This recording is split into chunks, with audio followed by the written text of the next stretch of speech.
Hello everybody and welcome back to another basing techniques episode.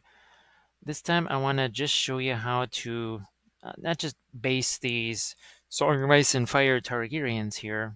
What we want to do is some nifty little desert basing, and we want to make something say like this right here.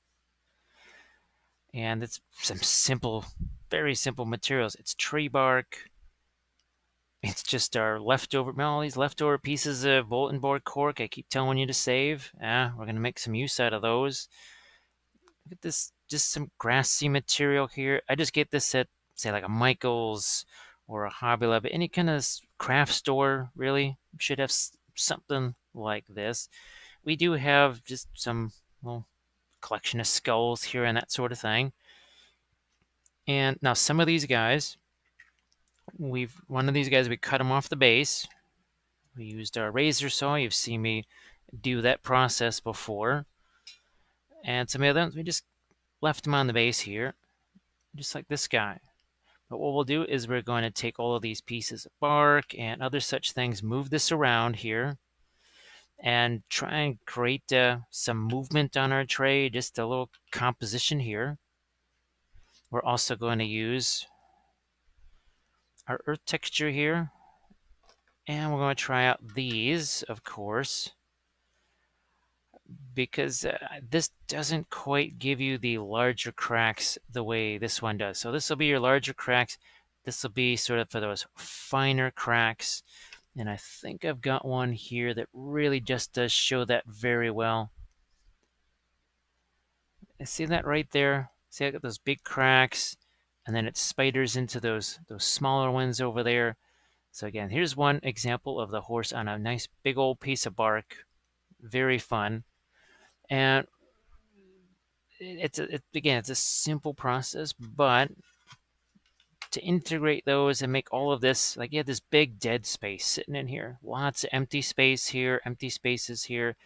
How do you make those look interesting without making them too distracting from everything else? And making it look like the bases belong there too. Now, I do have a leftover little Stark shield. Maybe we throw that up against a rock or something like that too. So what we're going to do is we're going to get our tree bark. We're going to get our bulletin board cork here. First thing we're going to do is just get that stuff glued in place. We also have to get some pins in this guy, get him glued in place. We let that glue set for a little bit, and then we start to get into our very fun texturization of everything. And we're going to do that next. So let's get to it here with some of our tree bark in our cork. Now let's just find ourselves a decent piece for this horse. Now I'm just going to move this to the side here real quick, get that out of the way. So there's 3 contact points here. That does change what we can do. Now if it was just, say, this guy with his 2 feet, we could maybe use a smaller piece of bark. This one's going to have to be larger. It could maybe be something longer like this.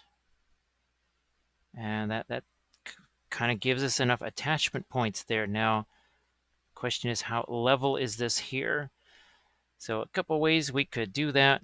We can either just cut it away, and then just a couple of these edges right over here with our knife. You could use a sanding block. You could use a sanding stick. Let's see what kind of a grit this is. Now that's all too much of a fine grit. So we'll go to one of our heavier grits like this. And you can see how it's taken away from this edge and this edge, and not really anything from there. So that just means this is going to lay a little bit flatter now, or at least that's the theory anyway. Let's try it out. Okay, so we still, okay, I can see there's a little bit of a bow in the middle there. Now, I really do like my, with those long X-Acto knife type things where you can pull out the blade and you break off the pieces when it starts to get dull. I really love those. They're perfect for this. But we'll just go with what we have here. I think more people maybe have these and something like that. And this back part here too, there's a couple of different things we can do. So it already lays a little bit flatter. Break that part off. And all the legs attached there, they all touch.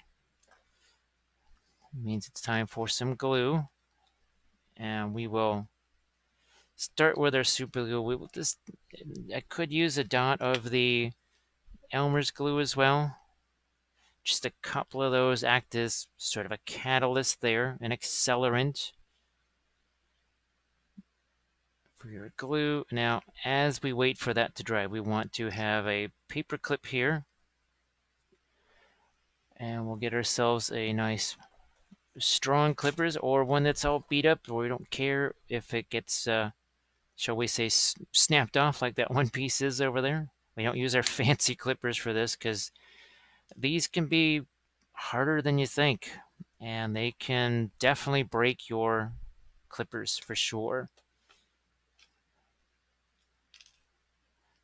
And I've learned the hard way with especially these guys. It's not so much with, say, the more rigid plastic or even resin, but with these guys that are a little bit more flexible, you're better off. And you can see we've got one hole on this side of him, and then the other hole on the other side of him. I put them both recently. I put them both on the same side just because, well, that's where the contact points were. And he basically just kind of leaned over, and that was no good. So lesson learned with these guys here. They can see how flexible that leg is right there. Again, something that's regular plastic, metal, resin, something like that, I don't think you'd have to worry about it. I think you'd be all good. Now, for the moment, I'm just going to let that dry here. Let's bring back the rest of our unit. Shall we begin? We've got, that's not terribly interesting. Now, sometimes you have a piece like this that you look at it and see, this one here to me is more of a diorama style piece. Look at how tall that is. So we save that. I'm just going to throw that with my other stuff. This one is another really interesting sort of diorama style piece. I'm going to save that one too. Running out of pieces already. But we don't need all that many. Now, this is just kind of plain. Not a lot happening with this. Now we break it into a whole bunch of pieces. Get away some of the excess here. And oh, look at that. We're starting to get ourselves just some nice little pieces already here. And I just start to position these around. And look at that. That's almost like a natural piece to put along the edge here. So we'll just put it there. You have those little accidents sometimes. Now this one is a little bit stiffer here. And if you're worried, it's almost like splitting a log here. So we'll just kind of go like this. We'll get our hands out of the way, and we're just going to go right down the surface like that. And I've got a couple more chips of these.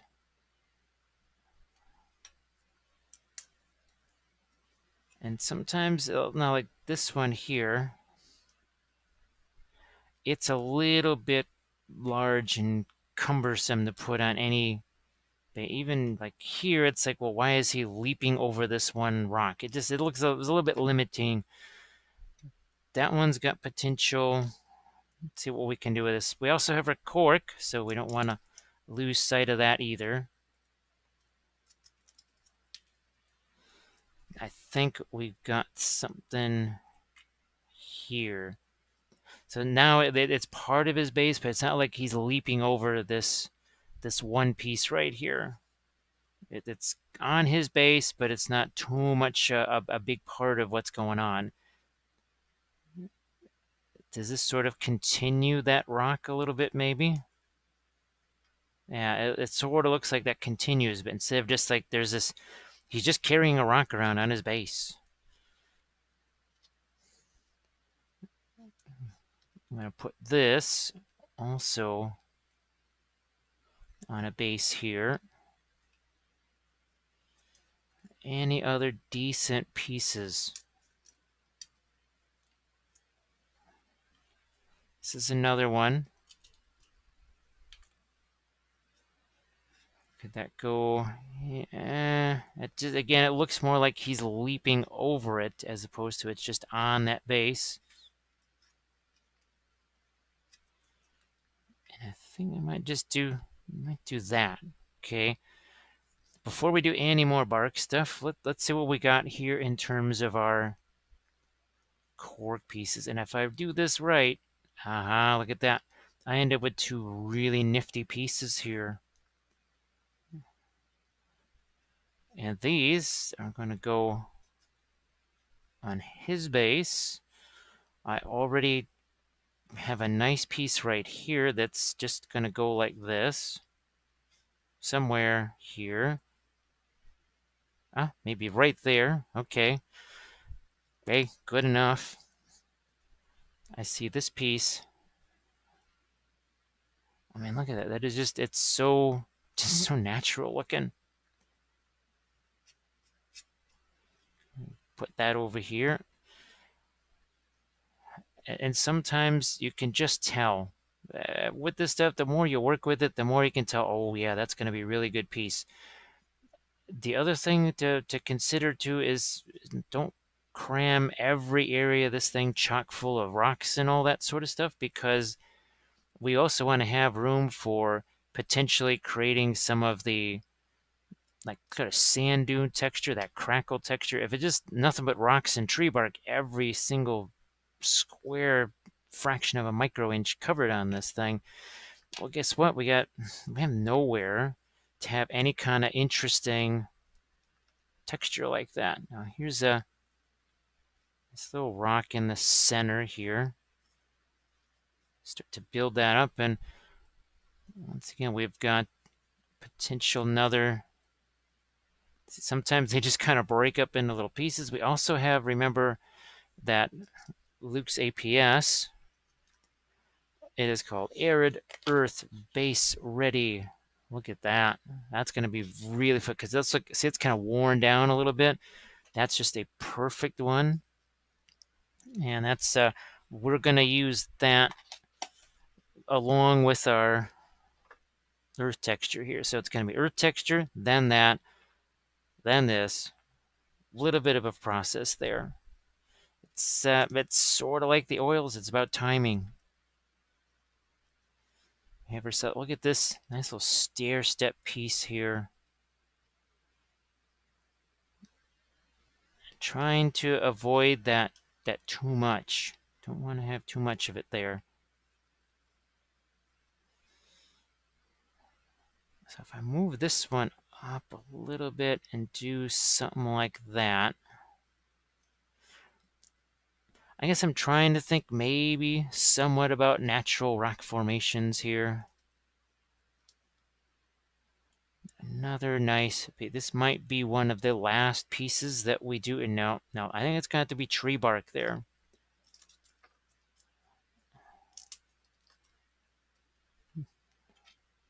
And by tree bark, maybe some smaller pieces. So the other ones have had some larger areas of tree bark. This one seems to me just to call out for maybe a little less. Maybe a little less with the tree bark. Put one more piece somewhere over here, I think.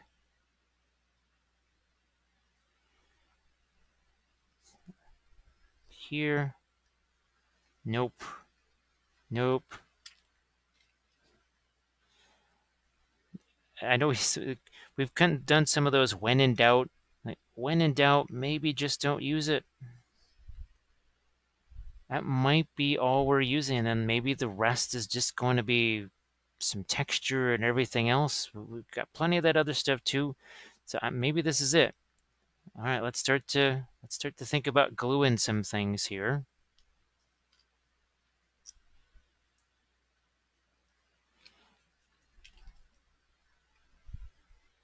Okay. glue this one down.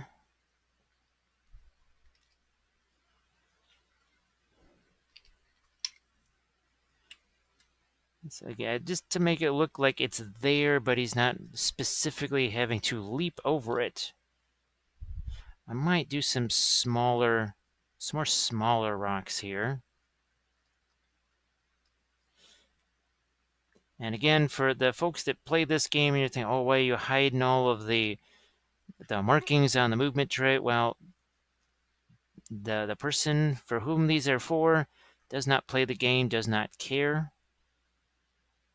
I know in the earlier attempt to film this video, and we'll talk about what went haywire with that, we did talk about how I want to make one of these as a multi-base, where there's no separate bases, where the whole thing is just, they're all glued to one piece. They're all taken off of these things here, and nothing comes off the bases. Everything stays there. And we just use counters to mark the wounds, which you already have to do on these guys anyway. They have 3 wounds each. You gotta use a marker sometime or another. At some point, you will have to put a marker on these guys, and that's not even counting all the ones for, what is that, weekend buff tokens, debuff tokens. There's going to be a million tokens on units like this. What is one more for just keeping track of how many guys are on the tray?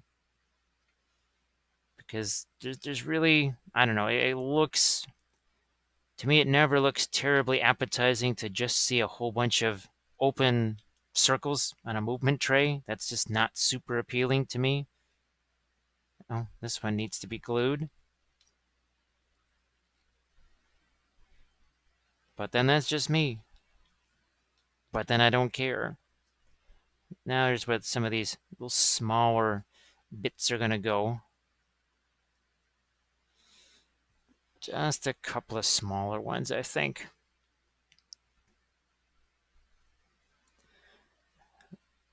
And they tend to reveal themselves just like, yeah, okay, like this.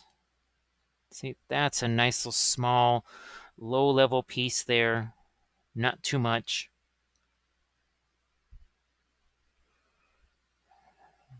Just throw that over here. It does maybe start to also integrate. I don't want it to look like there's two like distinctly different types of rock. I don't know. I want a little bit of difference in texture, but not a vast difference in texture. It's another one of these smaller rocks right there. I think this is another good spot for one here. So this is a really different approach, and ironically, I mean, so what happened was I was filming one, and we did this stage, and we had everything all set, and then we did the really big stage where we added this, basically the most important part of the entire tutorial. And because I was interrupted and I had to do a meeting in between, 27 minutes did not get recorded. We had all kinds of really neat stuff going on. I was really disappointed about that. And that's why I've waited a little while to try this tutorial again, because I'm still frustrated and not terribly amused by that particular instance there. I was really, there was some really good stuff that I wanted you guys to see, and sadly, uh, now it is that the painting part of it you've seen, and it was a Twitch session. It'll be turned into a couple of YouTube tutorials. Okay, I do believe, yeah, we can just dust off this stuff. We're back to this guy now. The one nice thing about, well, the tree bark especially, is that I can just sort of press him in here like that, and kind of get my holes started. And we will get some glue on him here. And we will now be all set to go with the most important stage. And if you're not watching it, if you don't see it, well, then you'll know that I forgot to hit record again. let's hope we don't do that. Let's hope there's something for you to watch as we let this glue dry for just a few minutes. And we'll be back with the all-important, I mean, there's a lot of stuff we're going to be adding. Well, this won't be added right away, actually. We're going to add this and our rock texture next. That is what we're definitely going to add. It's a little bit about timing. We would like this to have not be totally fresh, okay? So that's what we're going to do. Earth texture and our gravel next. We've done a double check on the record button and it's counting up. So we're recording this. Earth texture. Now we're kind of getting at the end of the barrel right here, and I do believe in a recent tutorial we were spritzing some water down into this, and it actually has helped. I don't want to say it's rejuvenated this, but yeah, this is going to be a little bit easier to work with. We're not going to have to spend so much time thinning it down over here, which is not necessarily the easiest thing in the world. Let's just get a bunch of this out here. Like I said, if you're not going to do a lot of this stuff, maybe get the smaller containers, and then you just don't have to worry about that so much. Here's our little water spritzer here. You'll probably be seeing that again when it comes time to do the painting process of this thing. And we will use those Green Stuff World liquid pigments on those. I did them in a Twitch session, but I would like to have it in a little more controlled environment here, where it can be just paying a little bit more attention to what's going on and a little bit less about other things. So that is just, wow, look at that. Really nice. Now we're also going to have ourselves a little container of our glue here. So that'll be over on this side. Because remember, this is the really unique texture here where it likes to, yeah, look at that. Look at that. Okay. Scrape that excess off of here. Start with the easy thing here. Set that tray off to the side. Work on this guy now. We don't want to lose. Okay, I see that the glue hasn't really set there at all. Never mind, we're just going to do this. And I'm going to see how that's going to go up over the edge of that rock.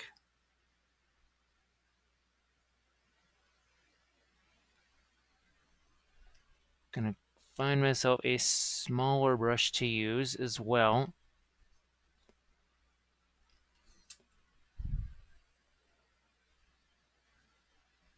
Push this around. Again, trying to make it look more of it like a desert thing, like the sand has been pushed up over the top of some of these rocks here. And we could even do something a little bit like that. It kind of looks a little bit like your sand dunes there. I'm going to get a little bit of my glue here.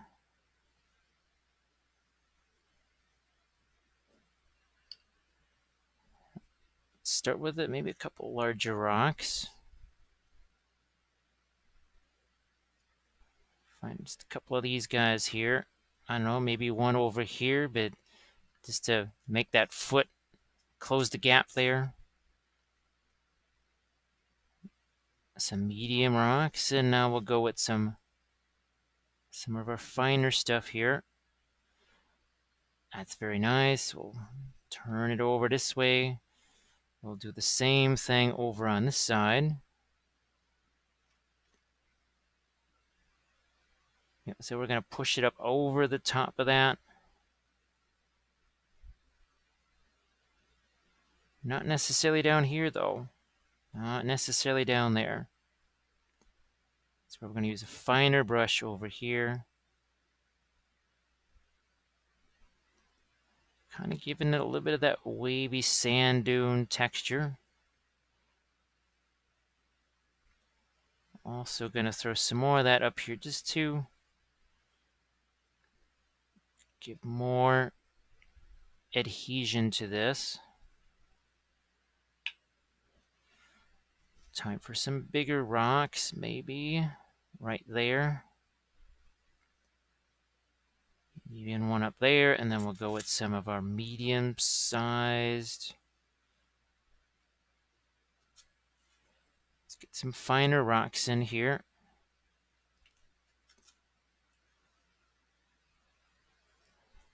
So look at that nice textures there. Let's get this guy off to the side here. Make sure he just can have a place to kind of dry. Let's hit our next base. This is the guy that's in that back row. And this is where we're definitely going to need our smaller brush. So we'll kind of place this with the larger brush and start moving it around with the smaller one.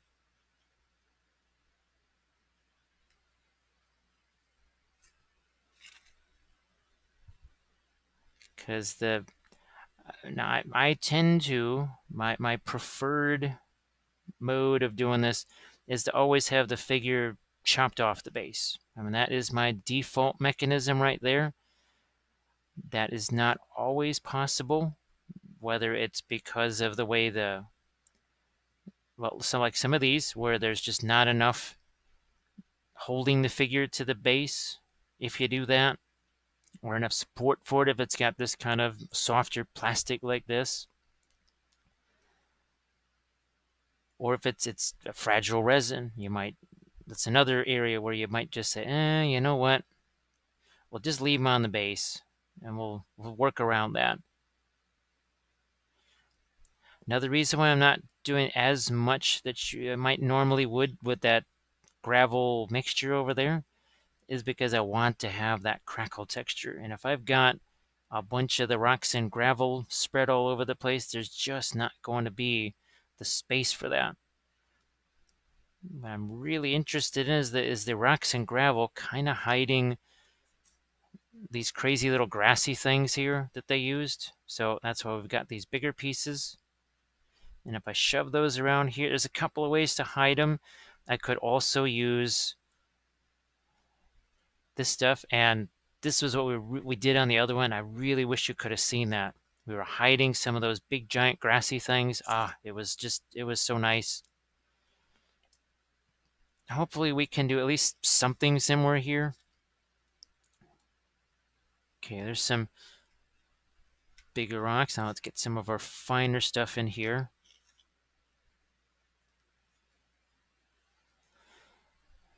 We're just trying to load up on textures, really. Now we'll put him, and just set these guys off to the side here. Back to our big brush here. We got a whole big old area here to cover.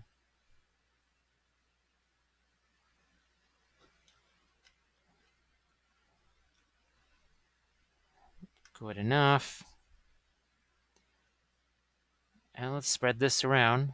Now here we have, see that big old gap that's right there? Well, guess what? That's what this is perfect for. Never mind the gaps, because we'll just cover them just like we did there. And you see how we're kind of almost sweeping that texture like that? Kind of gives it that look of maybe a bit of a wind blown something or whatever. These are not quite like the Harad bases that we did, where it was really just supposed to be kind of a desert base, just sand, not wasteland / sand, just sand.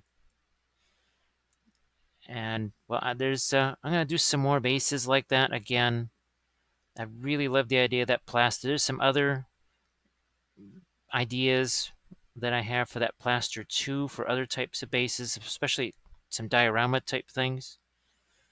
I believe the next kind of vignette episode, which actually is going to be filmed very soon, because it makes a lot of sense to film basing videos toward at the same time because you're using the same materials and you can see what a mess that it makes of everything here. It will make quite the mess. And another reason why I'm kind of covering some of these areas with the rocks here is that the hoof kind of looks a little wacky attached to the base, and just in some ways I'm trying to cover up the hoof. So if you wonder why, it's like, well, you're kind of covering the hoof. There's a little bit of intention behind that. Also trying to sort of integrate these rocks and make it look like, well, there's other rocks around the larger rock. I like to cluster those things together. Our last horsey over here.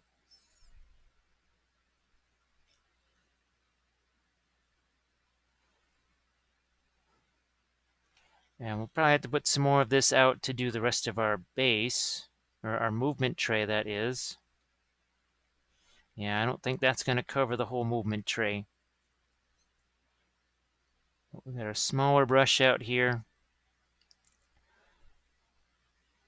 And now this one, all I'm just going to do, I'm going to push it up against the edges of these right now. Here I don't really have too much of those weird grass tuft things or whatever they're supposed to be to hide. I mean, I kind of understand why they did those. These were sort of made, well, obviously made where people could just use them right out of the box, not have to base them, not have to paint them.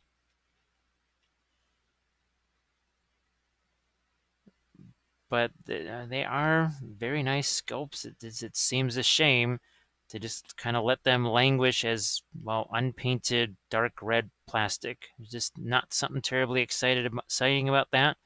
If you're watching this, you're probably a bit more interested in miniature painting than maybe that audience is. Maybe just a wee bit.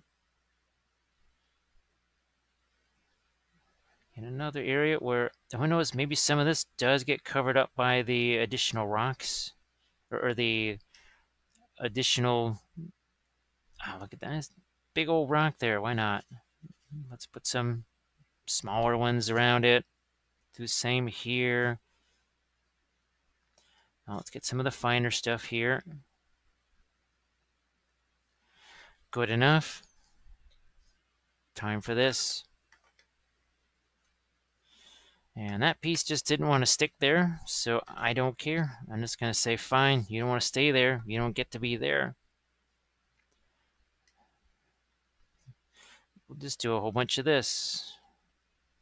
Right over that. Don't care. That's just more room for doing the cracked earth and other stuff. I'll just treat it that way. So where is my paste? Right here. Get ourselves another little blob of that.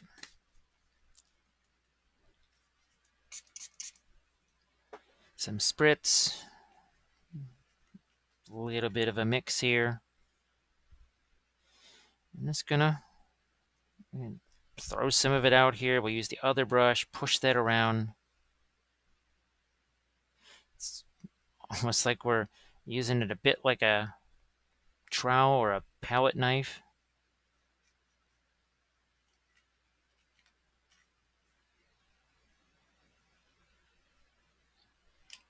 And away we go. We'll just push and pull this stuff around, and you can see we're really trying to build it up in here.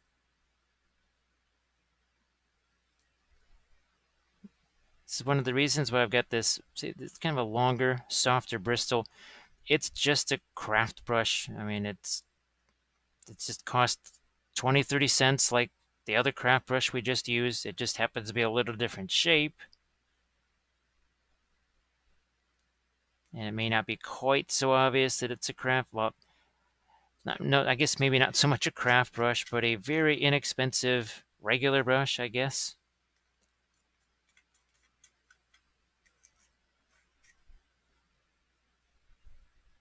Push that all up in here.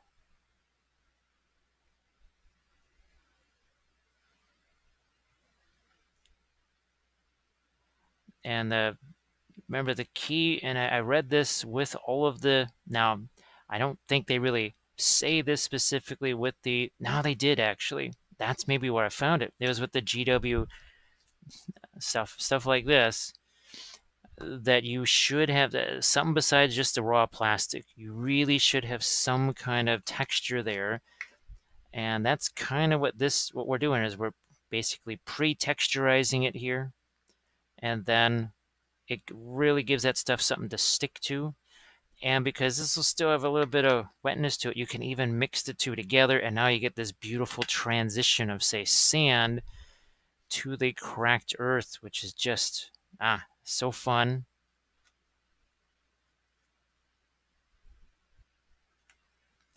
Give this a quick mix here.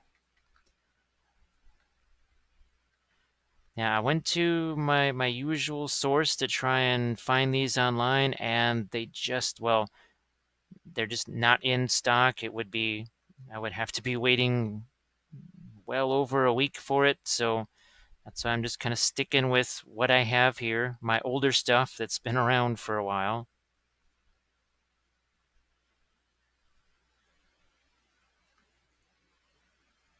It really, this stuff, when it is just really nice and brand new, it does do some beautiful things. It's not like we can't use this. It's fine. But man, when it is brand new out of that container, and it not only does it flow nicely, but it also has that nice extra hold to it. It is really some amazing stuff. So I'm just going to build this up here.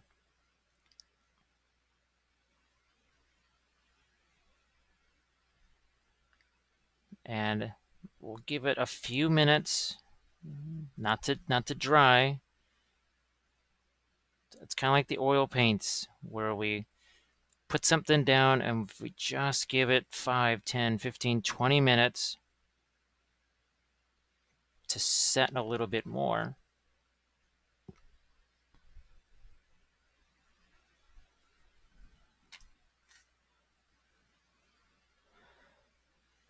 Here's our last few areas right there. I'm gonna just see if we build it right up over the top. Now it doesn't look so much like these isolated pieces of bark, and and pieces of cork.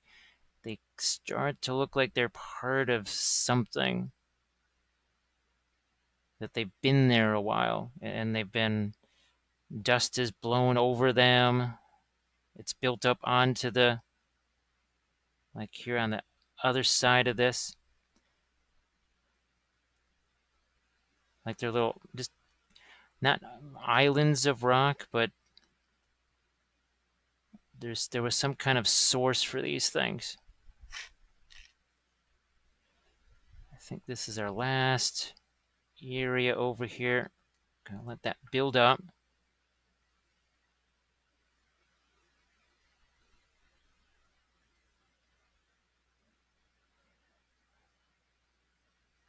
Fill in these last few parts over here.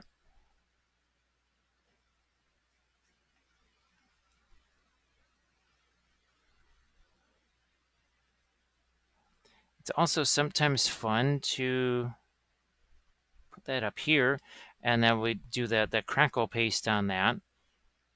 That, as well, you saw in the one separate base that I showed you, that really worked out well. Time for some glue here. And you notice where it's kind of concentrated in the areas where our rocks are up against the edges of these rocks, so that when we add our rocks and gravel over here, it looks like that was kind of the source of them, like it's a little rock pile or a rock slide.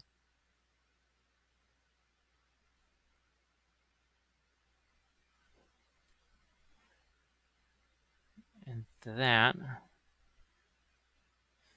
should just about do it. We can find a couple of larger rocks, especially here and here. Another nice big old rock there. Another couple over there. Maybe one or two here. Then we start to go to our medium and lighter.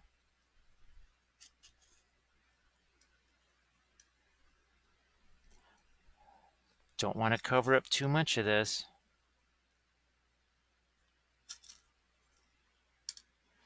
And want to leave some space for all of that lovely crackle paste. Just trying to save this rock for a good spot. What the heck? Just throw it over there. Doesn't really matter.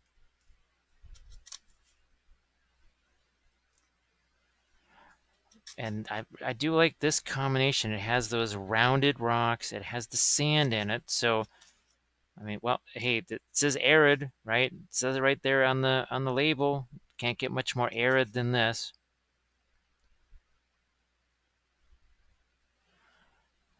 And that is good. We're all set here. What we're going to do now is we will let this set for 15 minutes, maybe just 5-10 minutes, and we're going to start to add these and a couple of these tufts too, and we'll be right back with that. Now things get really fun as we've got our crackle paint and our texture paint over here, our crackle texture from GW. We'll just wipe some of this away. It's good enough. We're going to be mixing this stuff together anyhow. We're also going to use this brush right here. Let's see what we can dig out of here. We'll just put some of this out. Now, the heavier that you apply this material right here, the bigger the cracks you're going to get. So we really don't want to get any kind of water in this just yet and thin it down. We really want it to be as solid as possible. All right, there we are. And we're going to get, now you can see just how much different this is. So you see how solid that is? Well, actually, let's do this. So you can really see it. Now you can see it. I'm also going to get our rocks out of the way. We won't really need those. So now you can see how thick this is, especially if I maybe turn it this way. There we go. I like these because I can have a little bit of water in here to work with. See that? Like a little, it's a handy little water holder right here. There you go.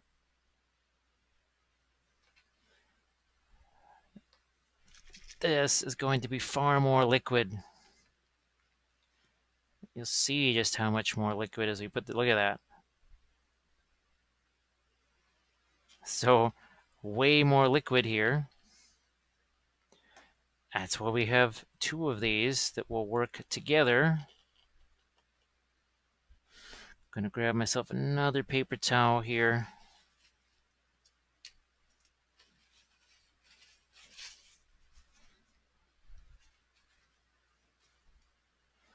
Stir it out. Remember, we want to start with and have this just be as thick as you possibly can make it.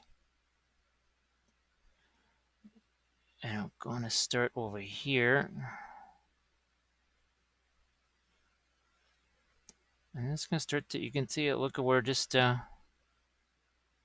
place this, push it around, find a nice interesting area maybe to do that. Sometimes the top of the bark just not all that interesting of a texture. Well, we just gave it some texture now. Doesn't look like anything right now, and it can sometimes take a little while for that crackle texture to emerge. Especially, what's weird is sometimes it emerges first in the largest area and less in the area where you just got the least amount of cracking, those finer cracks.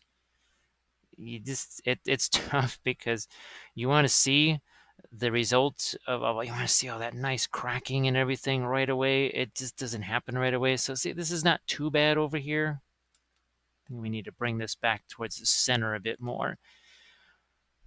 However,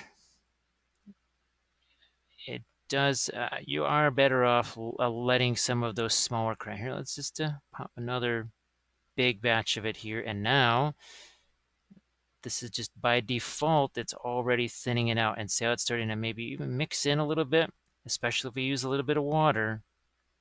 So here's that finer crackle. And now, look at this, we're using the water here.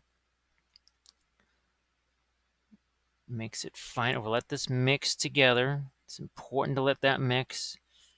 This is why I zoomed in on this so you could see it, and it's actually why I used these different colors here, because it kind of makes it easier for you to see.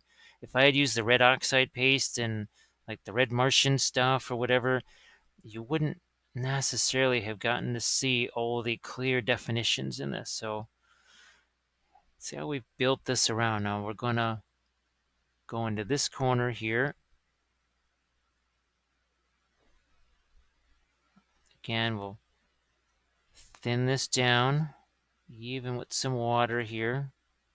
You can thin the GW stuff with water too, but this is already so thin, and it really does give a nice fine crackle. That kind of sounds weird. There, look at, see how that's blending together now with our paste that we put down first. Look at all this, all three of these are blending together. That to me just, it seems a little bit more interesting when you do that. Some of this stuff is already starting to dry a bit. Now, of course, it's going to depend on your climate as well. The timing of it, I suppose. So I don't mind that mixing together here. Look at that. That is just, I really like this stuff. I gotta say, it's very fun. But it is, I want to say it's important to not go crazy with it and have it everywhere. We see, we're still going to have areas of rocks. We're still going to have areas of our sandy paste left behind. Yeah, let this go up over that rock right there. It just wasn't the most thrilling of textures anyway. And I know it just looks like we're painting over the top of this, since, well, what's the point of this? It's all going to be covered anyways. The crackles that will show through, you'll see that other texture come through. And even this, kind of like the oils, the approach has changed. The more I use this stuff, the approach does get a little bit of a modification each time. Again, we're thinning this down here. Then we let these two kind of blend together. And then we just leave this area alone. Leave that alone. I'm even gonna try and react. Look at how thin that, you can see the texture of the sandy paste there.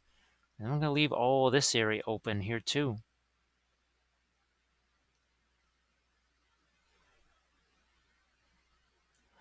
Now we've got to bring back our horsies.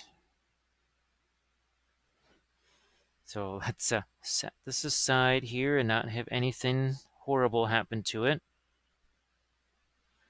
There's a horse, of course.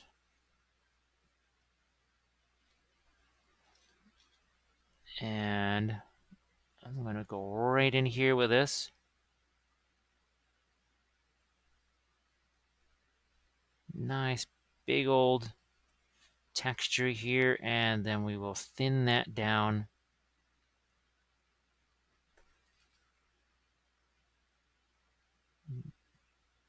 Like so. Back to our thicker texture over here. Get all this.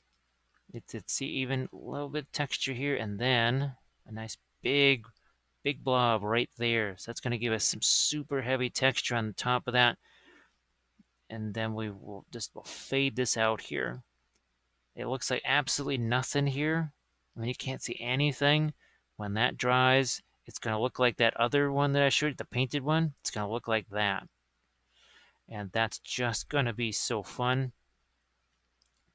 When you use the paint over it, and it worked the same way too when we use the weathering powders and such. Ah, oh, look at this. See how that's all nice and faded right there?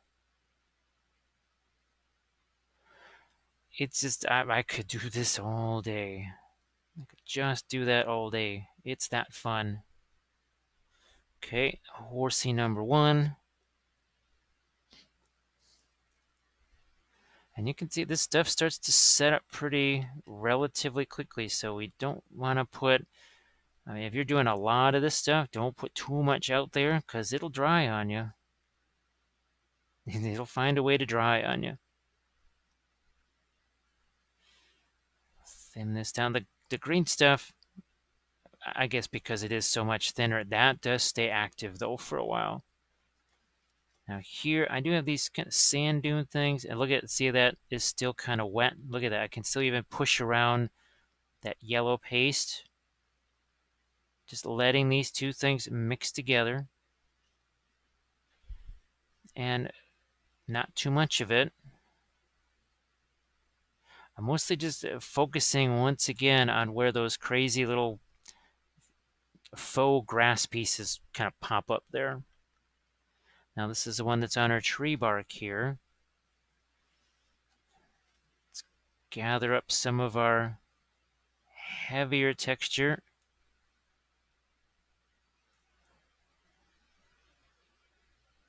I'm just going to have this work its way down here. Look at how wet that is. There's going to be, I mean, the tiniest of cracks that come out of that. And I mean tiny.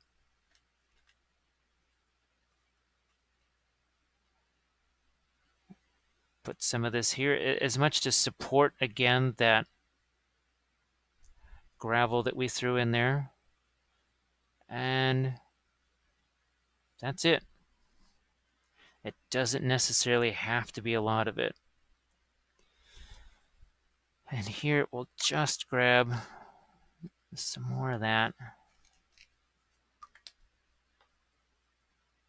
The last remaining bits here, I want to get some of that texture back here. And trying to hide some of the stuff that I don't think is going to be all that fun to look at. And maybe we're kind of meshing some of the textures here like this. We're meshing those rocks with the bark, with this all together.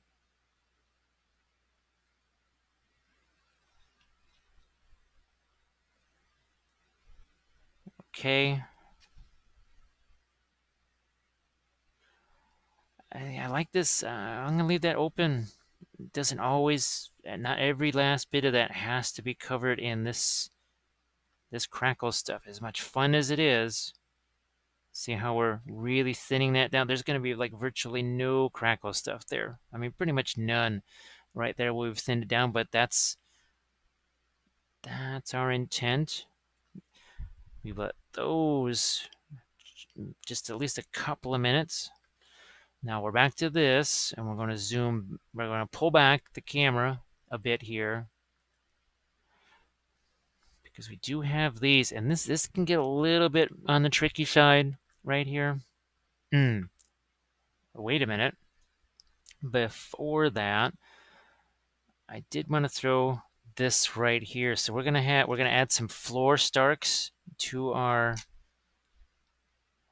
and that's a little bit of an inside joke there.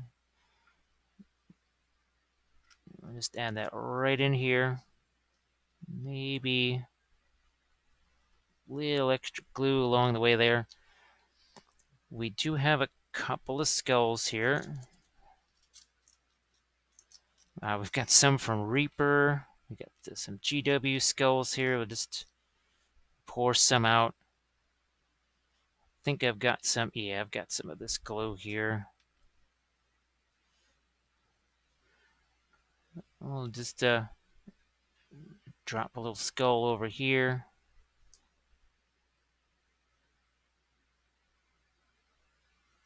there.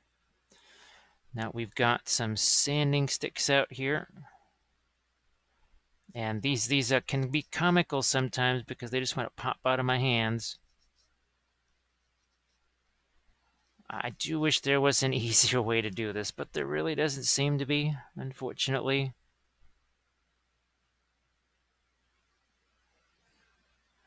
All right. And yes, I know it's a bit of a trope. Oh, look, we're adding skulls. Well, it's the easiest way to create a battlefield environment. What can I say? It is what it is. And what is going to go over there is just a little more interesting texture for sure. I think we'll have ourselves another skull just kind of sit in this little crevice right here. There we go. That's just, I don't know why I wanted to put one. I just did. I felt like it. Some of our grass here. It's usually the easiest spot for it is in the center area like this. I'm going to try it right here. So I've got, see a little kind of a tuft of it here. And we're just going to press that into here. Some of it is going to fall away, like you see, but enough of it stays there. And I just kind of throw one or two tufts of it tops out here on the edge. This kind of works. It's a little bit like the green stuff world, tall foliage when you think about it. But it just kind of has that sort of dead, dry grass look to it. And we've created some natural holding areas for it. Like over here, I think.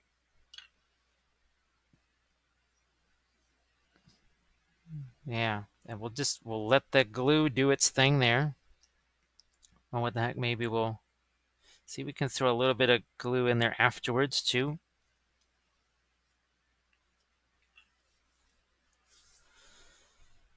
I think, yeah, we won't add any more skulls to this. We've got our grass and skulls of that. Now we have to do the same to our horsies. Now this one, I don't feel the need. Now this foot right here, one of these two, I think it was this one. Yeah, it was this one here. Had a gigantic one of those plastic grass things stuck to it to support this. And I just kind of filed that away or cut it away and then filed it. I said, no, I'm not gonna, I don't want that. It's just not really fun. But I am going to take this little skull and put it there. Do I need? Nope, not going to do any more. I'm also not going to do any little grass tufts on it either. This one, different story. Different story. In fact, I'm going to build up some of this. Even some of the other glue here, some of the Luke's APS. There's a bunch of it there. Now, I'm not going to put this gigantic blob of this here. I'm going to take that basically in half. Okay. And that is going to go over here. Like that. We'll give it a touch of our super glue maybe. And I've got actually some, see, look at a little piece like that. I know this is just kind of crazy, but we're just going to take a couple of these little individual pieces and stick those in there. Look at that. Sometimes I remember to do this. Oh, look at this. Yeah, it looks almost like a little bit of a twig there. So this could even work in forest type stuff. So yeah, see, but notice I'm still leaving myself some room to get at I can still get at the figure there and get some paint on that. So this is not so much about adding a bunch of skulls to it. A few here and there. Ah, here's another one. So we got that silly rock right there. I'm going to take a little bit more of that. Where is that stuff? Where is my grass texture? Not much of it. Not very much at all. And sometimes you have to work at it a while to get maybe the the size, the texture that you're looking for. And this is minimal right here. That's not much. However, I can go into my block here and see I got these couple of taller pieces there. I'll put those in and just hit it with that glue. And some pieces just fall away, and some pieces stay where we want them to go. We can't necessarily mess around with that too much. And here's our last one. This is the guy on the tree, and all of a sudden, see how he's not moving around, is he? We stabilized him with all of our extra bits. Now here we got this, again, another grassy knoll over there that we don't really want. At least not to show quite that easily. I'm just kind of mixing, I'm mixing glue, crackle paste, all this stuff. I'm even going to take some of this here.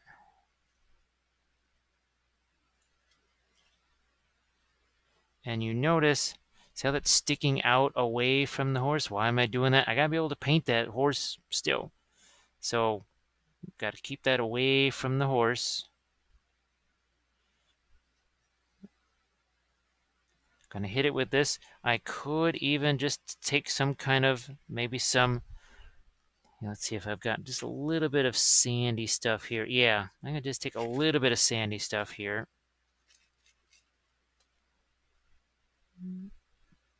Drop that on there just to give it, again, a little bit of stabilization. That's all we're looking for.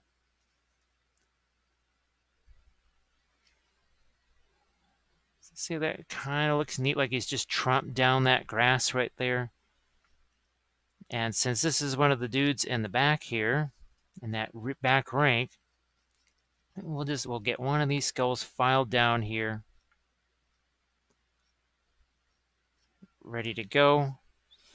And we'll just plop that back here. I'll just be looking at you there. Maybe we add a second one. Yeah, let's just add a second one. What the heck? We'll add a second one to it.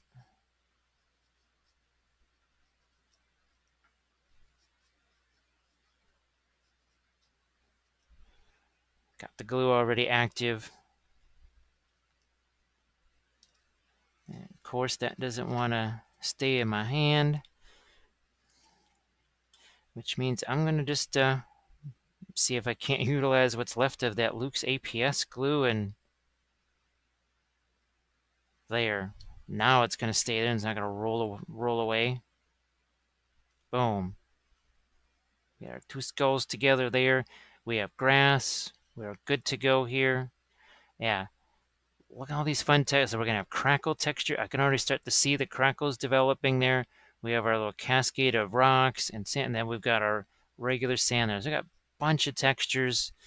It wasn't all that hard. It was not very hard at all. Gonna let all this stuff dry. We're going to prime it, and then we'll show you. We'll do our little bit of the painting exercise with our Green Stuff World liquid pigments, and we'll get to that next. So we've got everything primed up here, and it was the usual basic Badger style. Was we started with this? Was this the red brown? Yeah. And is this light flash? You just threw this over the top here. Yep, light flash. Real simple. We've got our guys on a bit of a holder here. Look at that nifty little crackle paste that's going on, huh? Very nice. Our goal is to take these right here, your Green Stuff World liquid pigments. I'm going to do some just like this. Now, I do have a old Twitch session. It's up on YouTube. Look at all those fantastic colors. Look at all of the, like, look at this one right here. Can you see around that one skull? See that lighter tone that's worked its way up right around there? Look at some of these where it's just these tendrils of the lighter stuff is going, and you got basically stuff that you would normally paint as light is dark, and vice versa. And look at this really nice thing that's going on the rock. The same thing over here.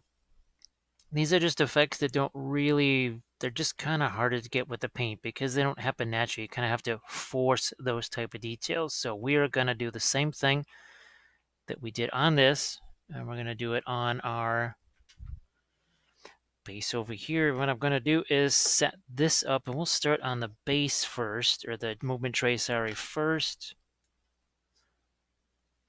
Going to leave this here, and where's my, so dark industrial, this is a nice dark gray, and you hear this sound, you recognize that from the oils. This is important. If you're not hearing that sound, it means that all this is kind of stuck to the bottom, and you're going to have to stick something down in here and dig this thing out. Because if you are not hearing this, you're not going to get the full range. You've got to have that agitator going. So every one of these, if I don't hear that sound, then it's not really going to be that usable. Now, one of these, see, look at the difference here. One has a little bit of a greenish tone, one's a reddish tone. They're about the same lightness. So we're just going to get these out on a palette here. And now this palette paper, it's a little bit different than the parchment paper. This is what I used to use. See, it's got the shininess to it. That's just a paper palette. It's Amazon, any art store is going to have this. We certainly want to have our black soot, right? And, you know, we've got our desert earth. That was a neat one. What we haven't actually tried yet was this one. And this is another one where I didn't hear that sound. I actually had to dig that thing out. So we might try the ochre earth. We're going to separate those lighter ones with our industrial here. Now, the industrial dust, that's another, because it's kind of a lighter one. I think the burnt earth is one of the darker earth tones. So I'm going to set that over here. The white, we ended up using that. We kind of mixed it with our lighter gray, but we also use this on some of the skulls. And again, we want to hear that sound. If we're not hearing that sound, that means we're not getting a decent mix out of this. And we also have our light earth. So there's our black, there's our earth tones, and here's our dark industrial, which is really, it's not that dark of a gray. So we'll have these separated out here. And remember, these are water-based. Water-based liquid pigment for creating earth effects. Doesn't require fixer, powder-like finish. Oh, I guess you can put these through, on with an airbrush. Again, want to hear that sound. We do have some sponges here, and we also somewhere have our little spritzy thing. Because remember, given this, and this is just water, plain old water here. This is how, you know, there's a couple folks that kept insisting, no, they're alcohol-based. It's, well, believe me, I've accidentally tried to use rubbing alcohol as water, like when I'm doing a glaze. That doesn't work. It does mix. So, yeah, that's a not going to happen. Let's get in here with our earth tones. I'm going to go with my lighter one here. This is the light earth. Yeah, light earth should be kind of on the orangey side. Well, at least it should be. And there it is. Yeah. Not going to put a ton of this out at once. It's better to just come back, get some more. Let's do our medium earth. This is going to have sort of a greenish look to it. See that? Now, the next things we're going to put out, these are going to be much more red. And I think the dark earth is actually going to be very red. Oh, yeah. Very red. Burnt earth, red-ish. But I do believe darker. And, yeah. Well, that's actually kind of a raw umber color right there. Now, up here, there's your black soot. And here is going to be your sort of a medium gray, dark industrial. I'll bring up the palette here. Somehow that did not get stuck over there. Now it's there. Not as much of the gray. Just don't need that much of it. And let's throw a desert earth over here. Again, we can always put out more. You can see how runny this stuff is. It's going to just flow right off the palette. So now we pick a spot. like a corner or an area here. I'm just going to pick this spot right in here, and I'm just going to little gentle spritzes here. That's it, not too much. And away we go. Now this may take a couple of segments here. I think we'll do the movement tray in one segment, and then we'll do the bases in another segment. We are going to start with our black, and you can mix these too. So we could take a little bit of our burnt, or we can take some of the reddish stuff and mix it in there too. It doesn't have to just be one color. Start with this. And because we did a little bit of a spritz ahead of time, this is going to just start moving around, mixing, doing a lot of fun stuff. Here we're going to take a little bit of that gray. See how we just kind of dab at it? And then see how we kind of march our way out from the rocks, and things start to maybe get a wee bit lighter. I'm going to shove some of that reddish brown in here. Then we're going to go with that lighter color. See, let's get a little bit more greenish to it.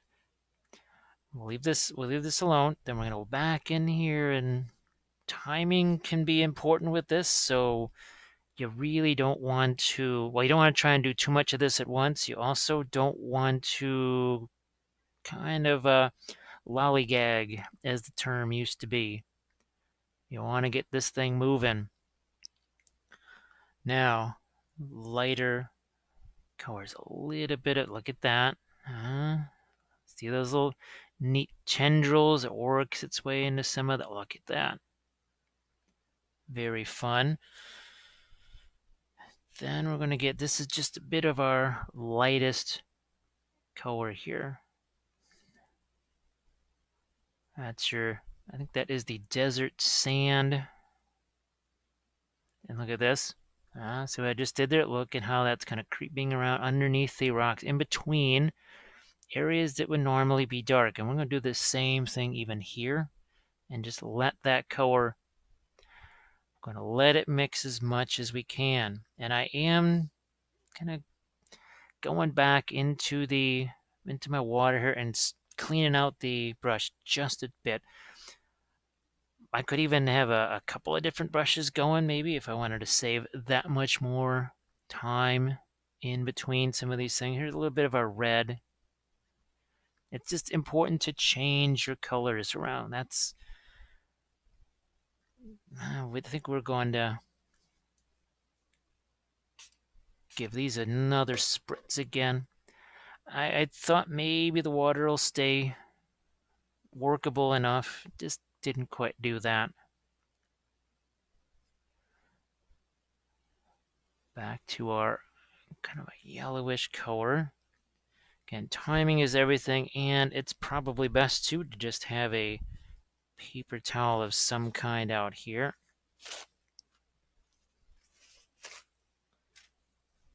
So if you see that sitting there,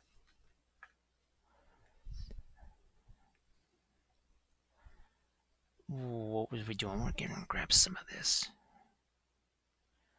Grab some more of our black, and I think we'll have to put some more of that out there. I'm also going to take some of the gray.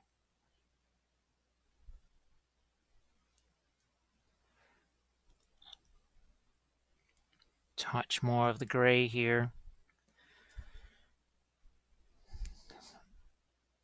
And look at that. Look what just happened right there. Is that cool or what? It really brings out your crackle paste. It's not like a lighter version wouldn't do, where it's dark underneath and all that kind of stuff, but there is something kind of unique and interesting where that lighter stuff underneath is what brings out the crackle texture like that. We're not trying to make it like it's volcanic or something. That's not the idea. Where's my black soap? I'm gonna get some more of this out here. You will probably go through just more of this by its nature than anything else. Our floor starks here. A little gray. Constantly adjusting, constantly mixing. a little bit of the red get into this foliage here. Constantly letting this mix.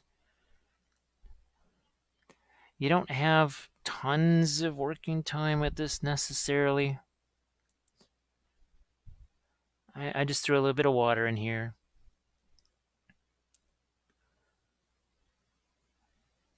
And as always, I know it can be uncomfortable. That idea that, well, we're gonna let this do whatever it wants. It goes where it wants to go, and that just seems to be something that people it's tough for people. Now this is not a rust, but it's red enough to use like a rust.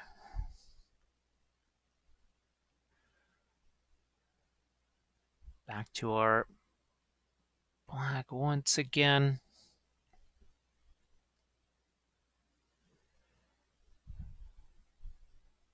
To our ochre.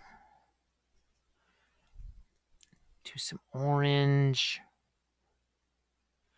Just going to get a little water in here because I would like my sandy color. And as if I sort of scrub that a little bit, now it's mixing more like you would, I don't know, traditionally think of as mixing.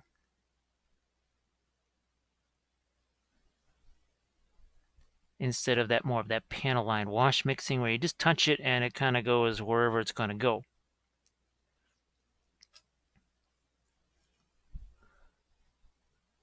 Black here. Ochre.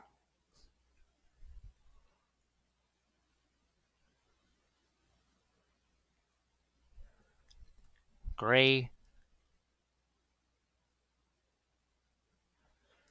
That's going to be fun. I really hope that I can have that stand out. All right, I think we've got all this going. I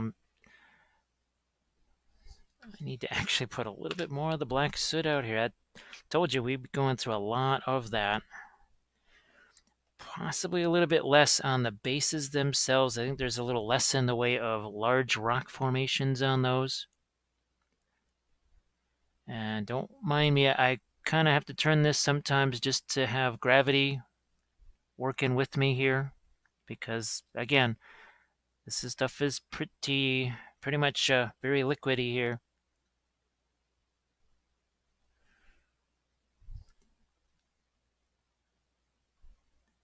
You can use a sponge to wipe away some of this.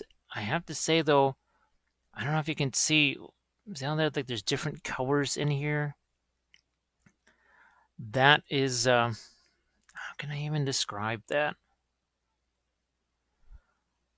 Tough to describe, but that is, I have a feeling that's kind of what makes it do what it does, but it's really weird that, yeah, it looks like one color, and then you can stick your brush in there, and all of a sudden, look at that, it like turns a different color. It becomes darker, or it becomes lighter, like over here with the black. That's not because there's another color in it. It just, now you know why there's a one of those agitators in there, because you can see how, I don't want to say separating in a bad negative sense of the word, but there must be some interesting pigments or something in here. And again, it's not any kind of super toxic thing or anything like that. People seem to have quite the obsession with that these days. Just look at, let that go in here. I mean, heck, this is this right here. I mean, weathering powders are essentially like pastels, which there was a reason why I gave up that form of 2D art.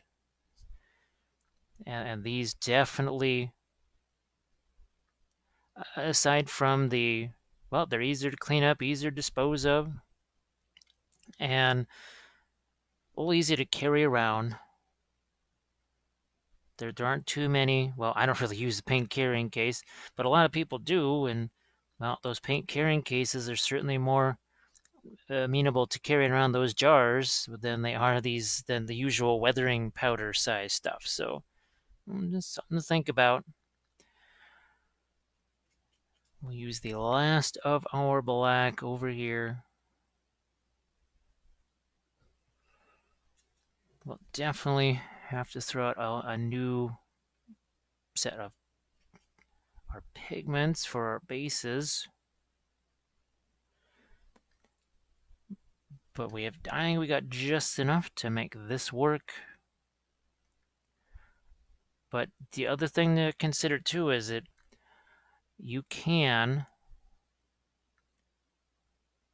go back and, like, say I've gone back in here, even though it's not necessarily as wet as and fresh as all this is, I can go back in and I can still add to that. It's not too late. Oh, look at this. I really love this stuff. Now, maybe it doesn't work as well on other types of bases, but it did work pretty well on a recent Artisan Guild. It was a Twitch session that I did, and it was an experiment to see would it work on the bases in the one of the recent basing tutorials, the one before this, where it was a Scopy base, and I wanted to see what would happen, and that seemed to work out pretty well. So here's it. We're letting the sandy stuff and our rock color mix together. Can even make that a bit more of a gray. We can hit that with actual rust. I mean, we have the rust pigment anyways.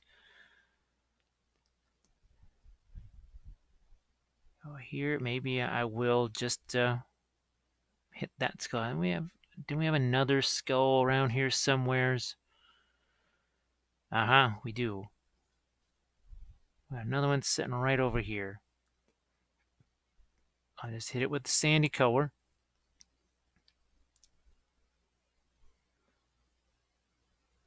So again, this is where it's almost dry, and I'm going back in here with some of my lighter color again.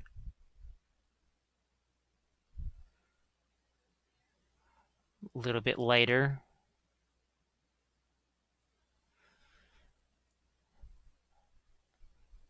And I think you can kind of get the idea that this in-between area that, well, kind of is sand. Well, we're giving a little bit of a sandy color. Yeah, look at all these nifty colors we've got. Look at that. Huh? Not so bad.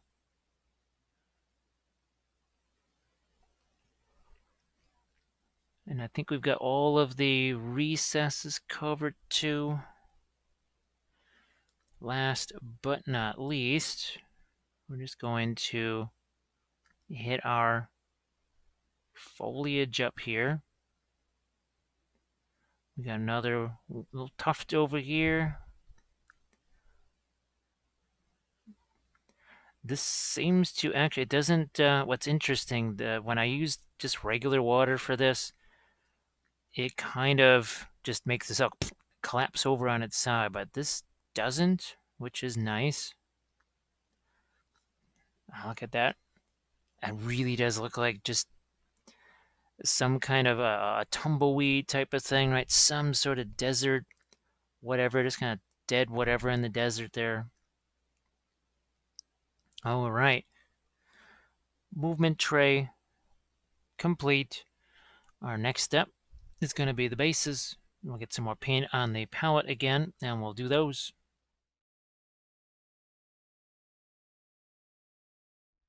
Okay, final phase. Working on our miniatures here. Let's start out. Sprayer. It doesn't have to be a sprayer. You could just do it with a brush. It's kind of more convenient this way. As always, like we did before, we're going to start with our black soot.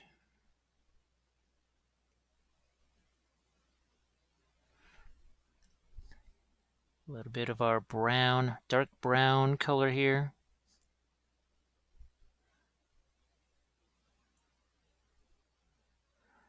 And in some cases, I'm just going to shove it down into the crevices here because, yeah, not really going to be able to see too much of it. Some black here again.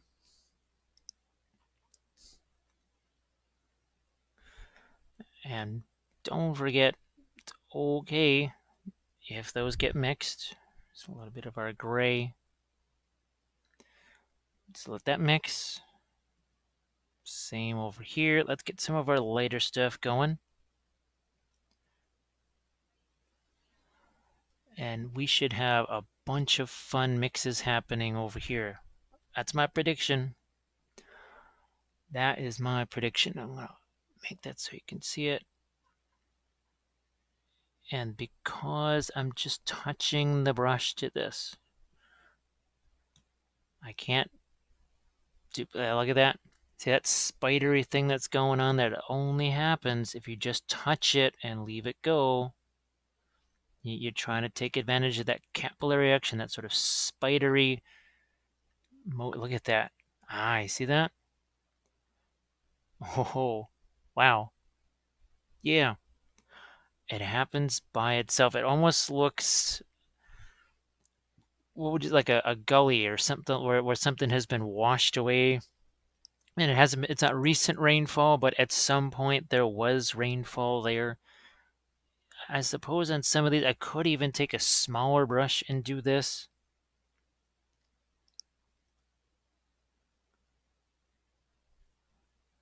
Once again, see the little cracks that we're getting there.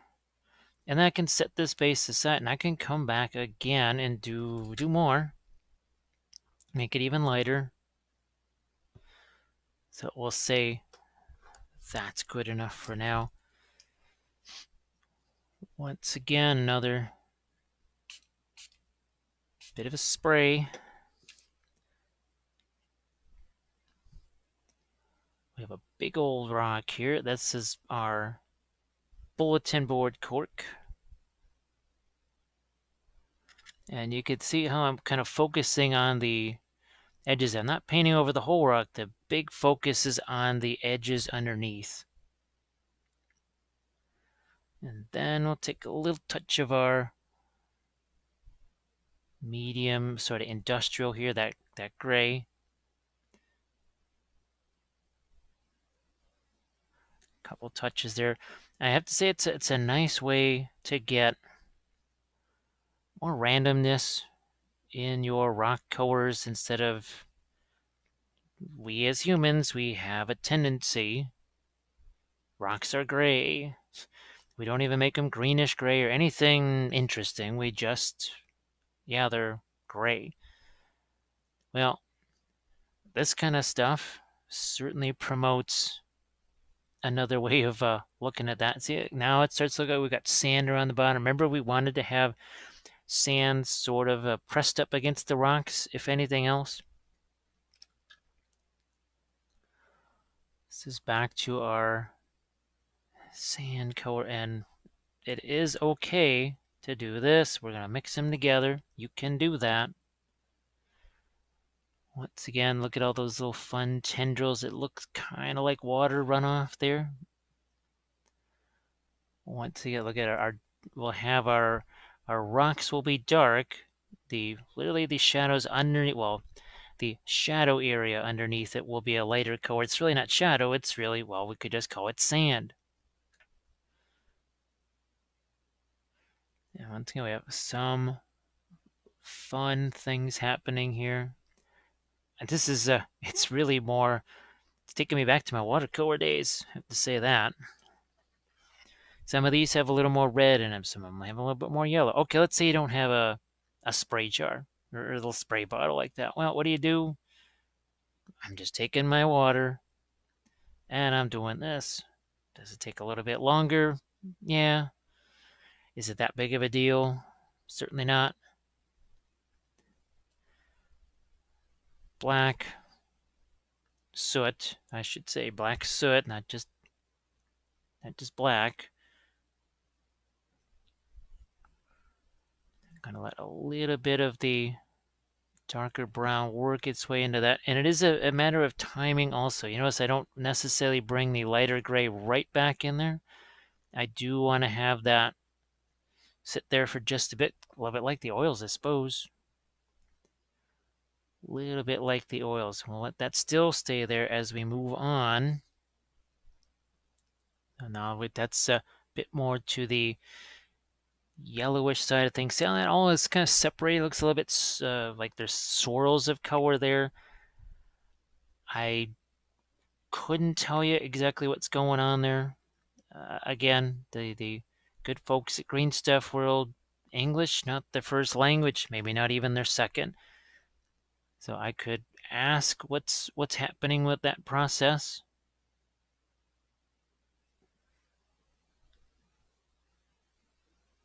Look at, I want this to mix with this yellow here, but you can see I'm kind of activating some of the gray as well. It means maybe I have to take some of this out of the brush and go back with just a fresh dose of it. And this stuff is extremely liquid. I mean, I can't emphasize that enough. It's really liquid. So I don't know. Okay, here's maybe a smaller brush. Let's see what happens with a smaller brush.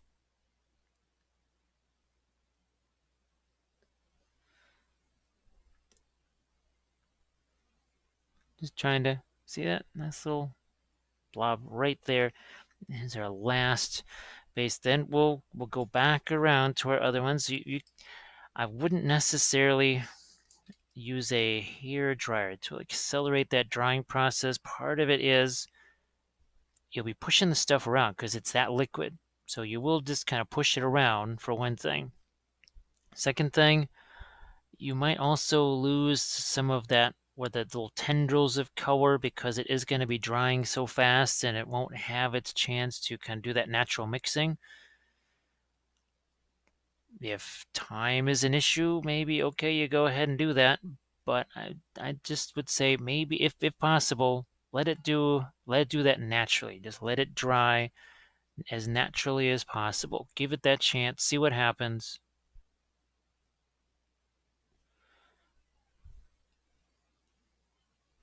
And starting out get with our darker colors. We haven't done much with the red here. I'm starting to also just run out of the other stuff. I don't really care. It's not like the rock has to be gray.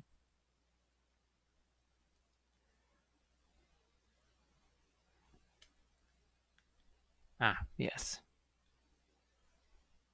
And you can see we work our way out. We start spreading out from that initial placement.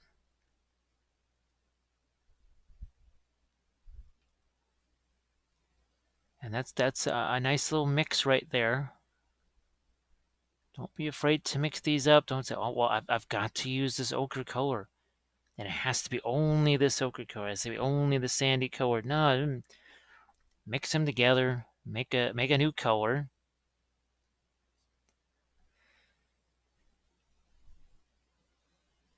Here's some of our lighter stuff.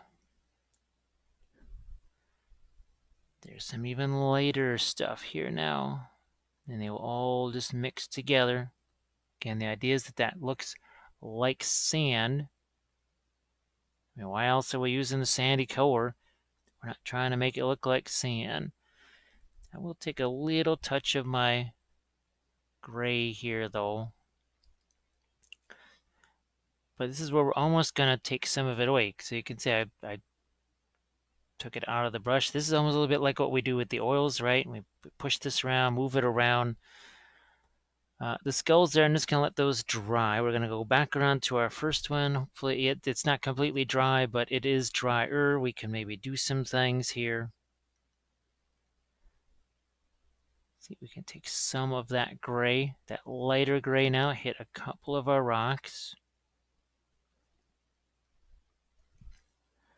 You're not really going to be able to do a dry brush because this stuff is so incredibly liquid. That's just not going to work for you.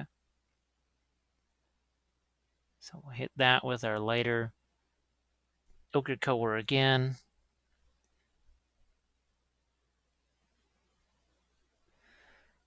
Maybe I have another brush here. This one's a little dry, but that's kind of fun right there. Man, I don't want to lose too much of that, so I'll just tap away at that a bit.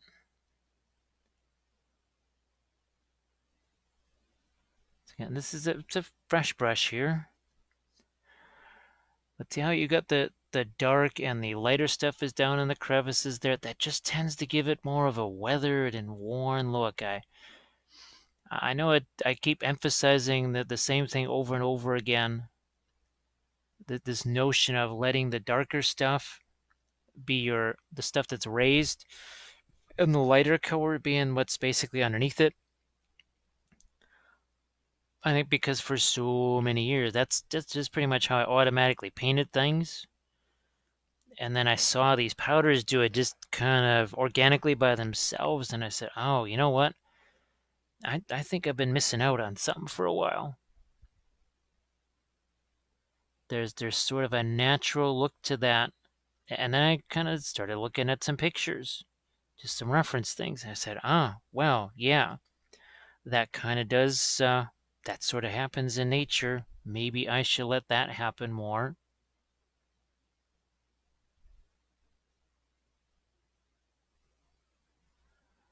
And this is where we go back in. We can look at this, a little bit of lighter stuff here.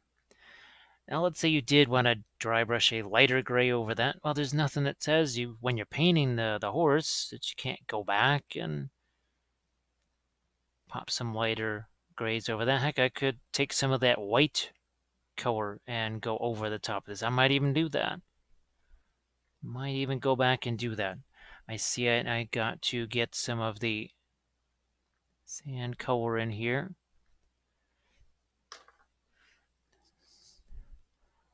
And you can really see the lighter color in there. That really worked out nicely. Where's my white? Okay, let's do that. So put this out. I really don't need very much of it at all. And we're going to mix that with maybe a touch of our white here. Where'd that skull go off to? It's over here. So it'll make that skull lighter, but it's also going to give it that sort of dusty texture, like it's been sandblasted.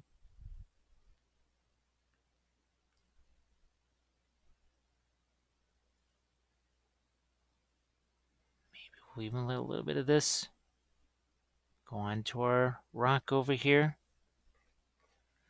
We have a couple of skulls sitting over here.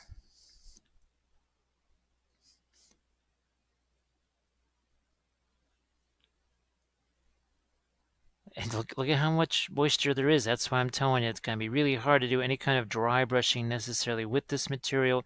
You could have a paper towel and sort of remove the paint from the brush via a paper towel. That could work. Now I put a little bit of my tan color here, not the brightest color or the lightest sandy color, but a little bit of that tan. Okay.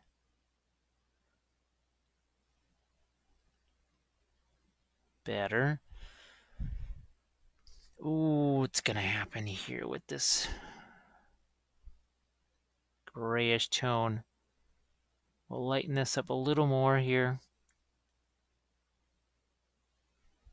I could always go back. Let's say I really want to have a darker stone here. I could always hit it with that black soot again. Nothing says I couldn't do another little glaze of that over it.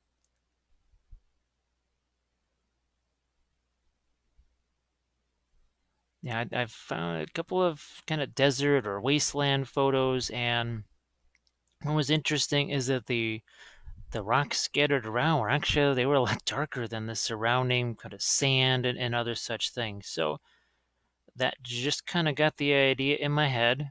Look at that. Huh? By default, even though that is not a blue comparison to the warmer stuff here, it does give it more warmth. Now, I'm going to take this crazy brush over here. We'll mix a little touch of lighter stuff in here. And we'll just in this area here, and then we'll So we're going to just stipple that away. It's a lot. It's kind of like what we do with the oils in a way, but almost in a watercolor style. Let's go back. This is our first one over here. Let's get our, this is our, yep, desert earth. This is what it's called, not ochre. The ochre is what is kind of the yellow one. And I might try that when I do my own army of these. But these all have to match that original, that very first one that I did. So color-wise, I'm a little bit limited. I was fortunate that these match the powder colors that I had used on that very first unit. So that was a nice little extra bonus there.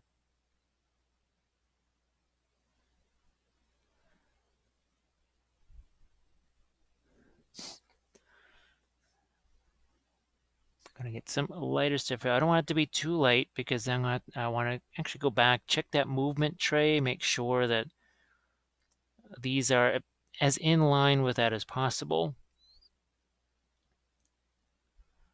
You can see how that's still a little bit wet. And here's where we can sort of ish do a little bit of our, dry brushing for lack of a better term. Now we'll take our white here, some of this gray. Now it is a little bit lighter. Take away some of the extra.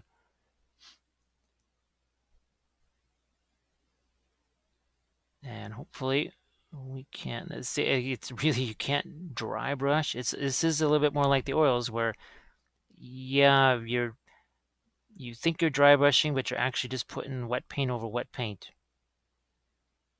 That's actually what's happening here.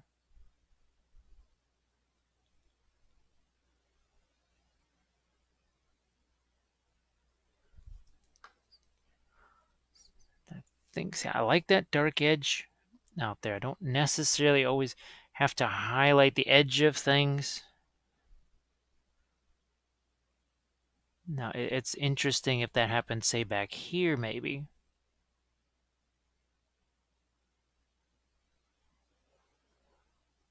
And their skull looking okay with our lighter tones on it. But yeah, maybe that just stays, it just stays darker.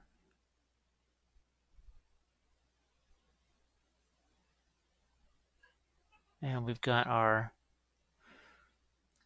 now see, there's one where it's darker in the cracks. I'm gonna see if I can't just grab just this small, this is the perfect thing, a liner brush. Yeah, liner brush here, and I'm thinking that could just be the trick. Where is the area that I'm looking for? Right over here. See this? Yep, you just you saw that happen there. Looking for that to happen in a couple more places here.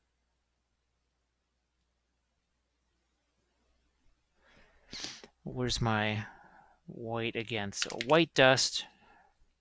Always have to hear that happy sound of your agitator bounce around inside there. And I suggest if you're not going to use these for a while, you just grab them every once in a while and just shake them. Just shake them up every so often, because otherwise you'll have to open those things up and stick something in there to work that thing open again. Where's the one with the two skulls?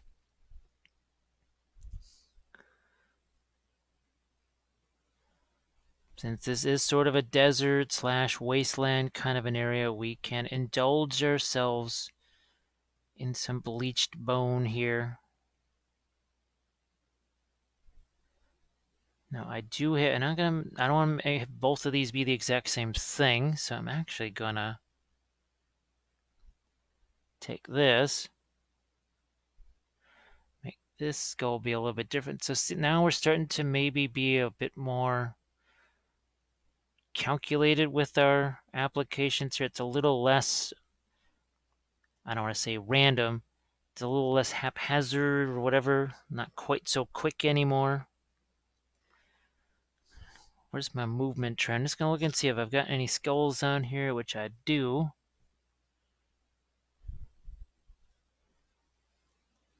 I'll hit this one because I didn't have the white out here when I did these guys.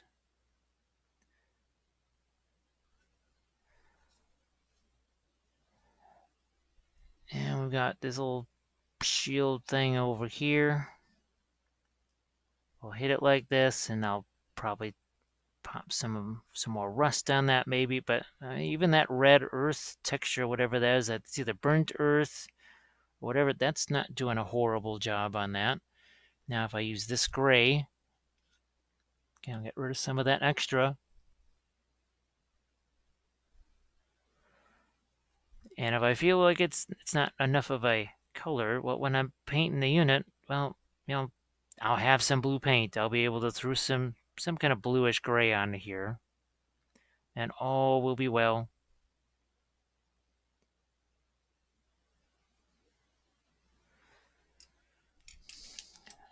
Take this brush. Now that I've got this lighter stuff here, we're going to take some of that lighter gray, and maybe it's a little bit of. It's tough to do the dry brush and see as little as I have on the brush.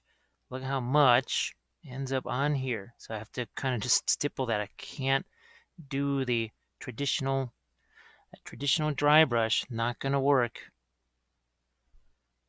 But this is also what gives it that powdery texture. So there's a trade-off. You give up one thing to get something else.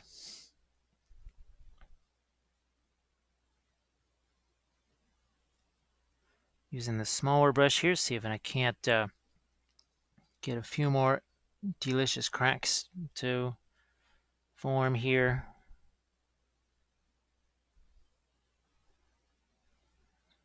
And the lighter color down in here. Oh, look at that. A choice. So what I'm going to do, I'll lighten up that skull a little bit. But my goal, it's like we did in the other, that sample one, that I should actually have the light color be around it. So yeah, you can paint, what would you say, more delicately with this stuff, with more precision. It doesn't all have to be just spritz it with something and then just slap a bunch of paint on it. You're not stuck doing that. Well, you're not stuck doing anything. It is your stuff.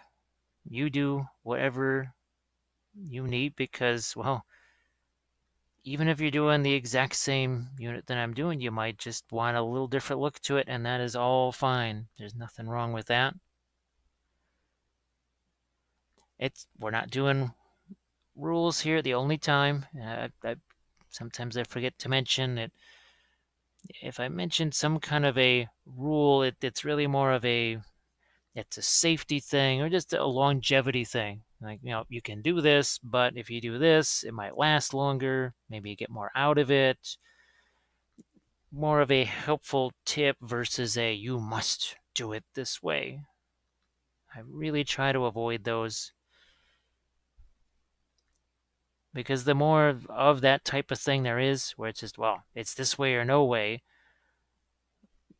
as soon as we start taking away options from you, everything becomes less useful. There is stuff that I don't use specifically because it just kind of only works a certain way, and I need it to be more universal. It has to do more stuff than just this one thing. I think some people, they do tend to kind of get drawn towards specialist kind of things. For me, I like to have stuff that's a little more universal. I prefer things that will work for 5 different types of basing techniques, 10 different types of basing techniques that, well, this is the one thing it works for. Because, well, if you buy something and you just never ever use it again, I don't know. unless it is a very specific, like an army that you've always wanted to do, or it's a commission thing where, now that's a different story. When it's a commission thing and someone says, "Look, I need this," and it's something you may never do yourself again. Yeah, I like that rock being darker. I mean, some rocks are just darker. This has less to do with natural highlighting and shading and all that kind of stuff, and more to do with, well, there's rocks that are just really dark, as in like, and I don't mean some kind of not onyx. I've already forgotten the name of it, but there's several different types of rock that are pretty dark color. So I'm just gonna get some water in here now so that flows. Now that I have that dark color there, look at that, and I can wipe away some of the excess here. It's gonna go down in those crevices, and it's easier to control here because everything is much drier. Now we've got this reddish stuff here. We could maybe try and do some more of a rusted surface on this. I mean, it is the desert after all, so I'm not quite sure how all that rust would get there, but it's almost something that the eye expects. And we can, remember, we can paint over the top of that too. So there you have it, folks. We've got our guys, we've got all this wonderful color right here and all of our bases. So what I'm going to do is at least a couple of these guys, like this is a unique guy. I think this is the only pose in the entire box. So I'm going to just do a quick one, maybe of oils in him, just this one horse. Maybe we'll kind of do a nice little gray-ish white horse type of texture. He's got the two heads here. This is a little special one. If you see this as one of the general techniques pledge level videos, don't be too surprised. That'll be coming up soon. Thanks again, everybody, for supporting these, and I'll catch you on the next basing techniques episode.